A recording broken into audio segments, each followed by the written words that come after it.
अदानी मामले में Hindenburg research में ने अपनी रिपोर्ट में जिस सीए फर्म की नियुक्ति पर सवाल उठाए थे, उस फर्म ने अदानी ग्रुप को खुद से अलग कर लिया है। अदानी ग्रुप की कंपनी अदानी टोटल की तरफ से ये जानकारी दी गई है। शाह धंधरिया एंड कंपनी नाम की CA firm Adani total gas, Adani enterprises के लिए काम करती थी। अदानी समूह ने पिछले साल जुलाई में ही इस फर्म को नियुक्त किया था। अब इस फर्म ने खुद को अलग कर लिया है समूह से।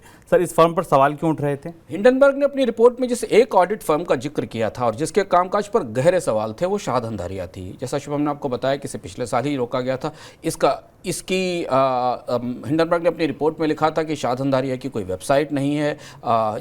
इससे पहले इस कंपनी में करीब 4 पार्टनर्स हैं, केवल 4 पार्टनर्स हैं और 11 एम्प्लॉइज़ हैं इनका, और बहुत सारी ऐसी जानकारियाँ थी जो पब्लिक डोमेन में नहीं है। और उसके बाद भी अडानी समूह की बड़ी कंपनियों के ऑडिट के लिए इसे लिया गया था।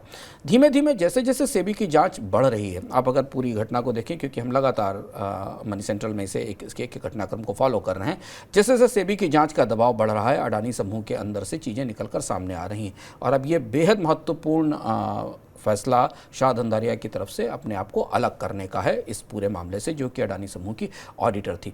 ऑडिटर, अभी हमने आपको पिछले ही मामले में बताया, आईएलएफएस में ऑडिटर की भूमिका महत्वपूर्ण थी। तो क्या ऑडिटर और भी ऑडिटर्स अडानी समूह के सवालों के घेरे में आएंगे? क्योंकि कम से कम एक ऑडिटर जिसको हिंडनबर्ग ने अपनी तरफ से रिपोर्ट में जिसका की तरफ इशारा किया था, वो तो अब अलग हो ही चुका है।